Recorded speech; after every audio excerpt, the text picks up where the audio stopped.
Ah, je suis entièrement contre. Je pense que la femme doit rester à sa place et que l'homme doit, comment dirais-je? C'est lui qui doit porter la culotte dans le ménage. Ah oui, c'est absolument. Puisque c'est lui qui ramène l'argent à la maison, il est donc nécessaire que la femme tienne sa place et fasse le ménage et s'occupe de ses enfants.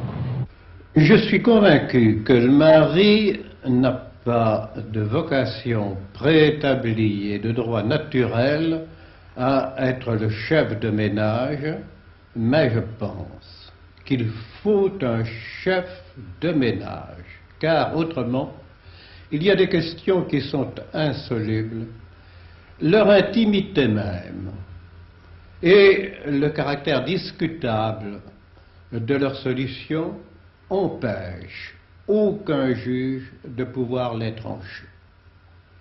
Je pense en particulier à la religion de l'enfant. Je pense au choix de la carrière de celui-ci. Je pense au choix du médecin qui doit le soigner. On pourrait multiplier ces questions. Or, comment voulez-vous donner raison au mari ou donner raison à la femme, sinon par un accord préétabli du mari et de la femme? L'autorité exercée par le mari seul, ça ne vous convient pas? Non, ça me convient pas, mais à vrai dire, j'ai jamais pensé auparavant.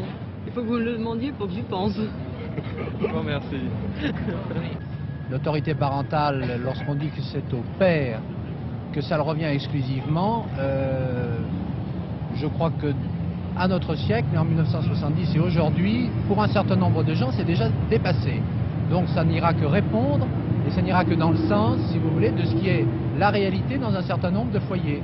À savoir que pour les gens qui s'entendent bien, mari et femme, il est tout à fait normal que cette responsabilité soit partagée. Monsieur Arfeux, en tant que secrétaire général des associations familiales, qu'est-ce que vous pensez de ce projet de loi? Beaucoup de bien. Il va permettre enfin à la femme d'accomplir certains actes qui jusqu'ici lui étaient interdits. Et c'était assez aberrant, penser aux autorisations qu'elle était obligée de demander au mari.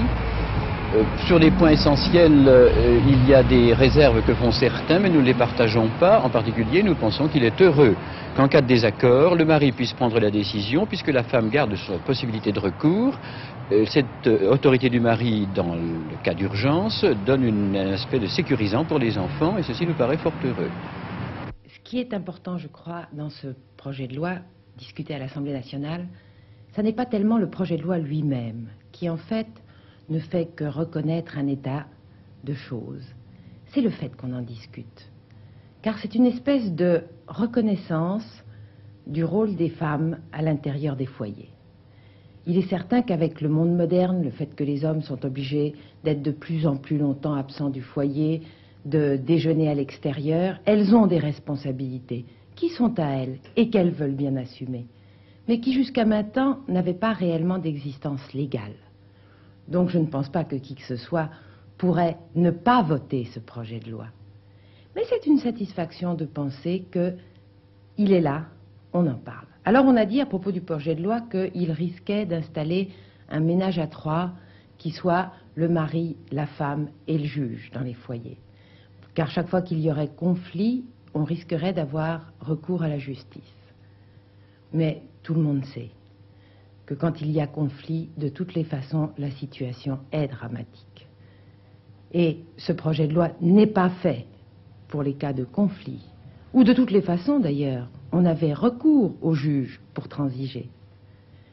Mais c'est un projet important. Écoutez, une mère de famille comme moi, quand on pense que jusqu'à maintenant, quand je voulais envoyer un enfant à l'étranger, j'étais obligée d'avoir l'autorisation du père, écrite, c'est-à-dire des formalités administratives presque pas supportables à l'intérieur d'une famille.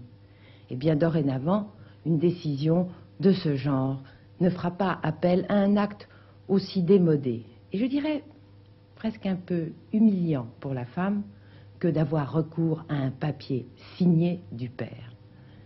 Ça n'est pas important dans les faits, mais c'est important dans l'esprit.